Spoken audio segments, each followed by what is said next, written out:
Hello subscriber, welcome to my YouTube channel Knowledge VDS. Today we are discussing the Corporate Accounting and Financial Management Lesson 1 topic Ledger Accounts. This video will guide you the concept of ledger accounts, different types of ledger and how the ledger account to be prepared.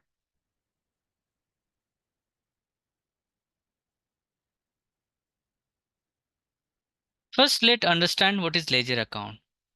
The ledger is the book where accounts are maintained. As we know, the first step of accounting cycle, that was your transactions. The second step is journal. Third step is your ledger account. So ledger account is the book where accounts are maintained. It is often referred to as the principal book because crucial information about business financial position comes directly from this account. For example, if you want to check the what is your balance in the machinery account, so you are not supposed to check all your journal entries regarding to the machinery. You can directly go to the machinery ledger account. There you will get all the detailed information about the machinery account. Therefore, all essential details regarding my account or any account can be found in the ledger. It holds such significance that it aptly named as King of the all books and is also known as Book of Final Entry.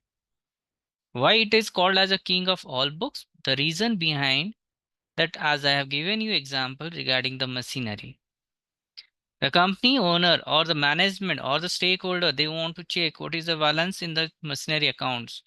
What they do, they just go to the ledger accounts of machinery and they will get all the detailed information. So you can see the format or specimen of ledger account. So you can see that it is the form of T account, T form of account. The left side is your debit side, the right side is your credit side. So the first column in the debit side, that is your date. So this to be maintained according to the chronological order. Particulars, all the information regarding the same will be recorded under this particular column.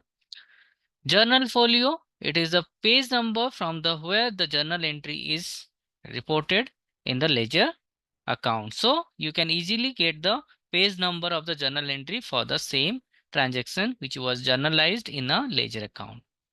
The amount which is to be specified as per the journal entries which was made as per the transactions.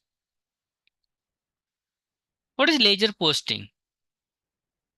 The ledger posting, it comes to the picture when a transaction occurs. It is initially recorded in the journal as a journal entry. Subsequently, under the double entry principle or double entry bookkeeping system, this entry is posted to the respective ledger account. This process is known as ledger posting. For example, you have made a transaction of ₹1,000 for the purchase of a fan. So fan is under the furniture or fixture and fittings account head. So the fan is going to be the furniture and fixture account is going to be recorded once, and if you have paid this amount of in form of cash, the ₹1,000 will be recorded and under is your cash account. So cash and furniture and fittings account to be recorded. So this process we call is a ledger posting. Here are the rules for the recording various types of account.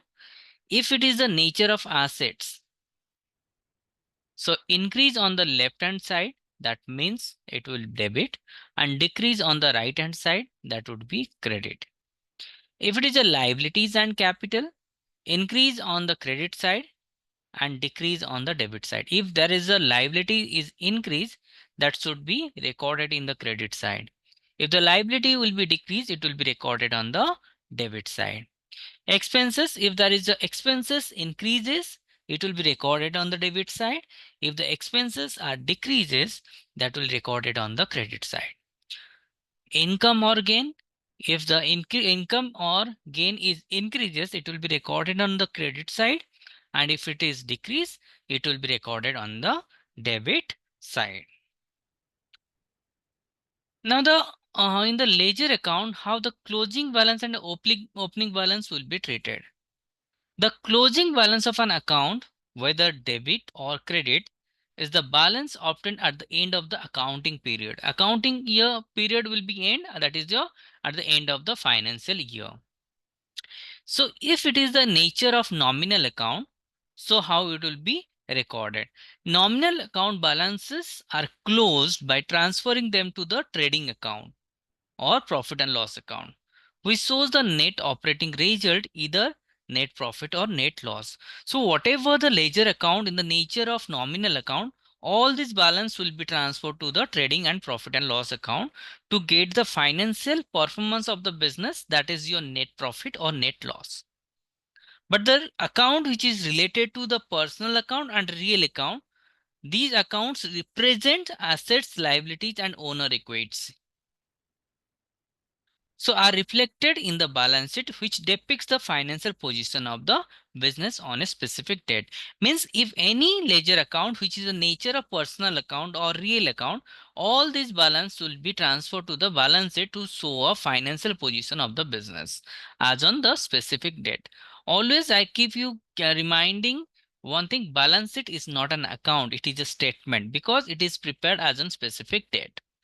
These balances are carried forward as opening balance into the subsequent accounting period. Means whatever the balance from the personal account or real account was transferred to the balance sheet, then it will be your opening balance for the next financial year. So some of the additional terms used in accounting that include casting, totaling. Casting means that is the totaling of your balance or ledger account. Balancing, finding the difference between the debit side and total and the credit side total of an account. So at the end of the accounting period or at the end of the financial year, the major role of the accountant is to balancing the account. So they have to balance it by making an entry with the closing entry. So if it is carried down, C upon D, that is carried down, brought down, carried forward, carried forward, carried over, brought forward. These are the different terms are used in the ledger account to give a idea. Like for example, to balance carried down, by balance brought down, to balance carried over, by balance carried forward, to balance brought over, or by balance brought forward. So these are the terms we are going to use while closing the any of the ledger account. Now, some of the subdivision of ledger. The ledger can be two types. One is your personal ledger, another is your impersonal ledger. Personal ledger, it is denoted to the details of all transactions involving individual or entities relating to the accounting unit. Like for example, debtor ledger or creditor ledger, these are the types of personal ledger. That means there is an involvement of the persons. Impersonal ledger, this ledger records details of all transactions involving assets, income, expenses, and other items not directly related to individuals or entities. So it can be impersonal ledger, it can be cash book or general ledger. Again, the general ledger is divided into the nominal ledger and private ledger. Let's talk about more in detail about the personal ledger that can be divided into two groups that I told you about, the debtor ledger and creditor ledger. So what is debtor ledger? This ledger records transactions related to individuals or entities to whom goods are sold or cash is received. Creditor ledgers, this ledger record transactions related to individual or entities from whom goods are purchased on credit or cash is paid to them. That means the debtor ledger is going to give you an idea about how much to be received, and creditor ledger is the give you the idea about how much to be paid. So that's why it is a part of your personal ledger, because this transaction is related to the persons. Like you may receive some money from the individual or from an entity. So that's why it denotes from the personal ledger perspective point of view. Impersonal ledger, it can be further divided into two groups.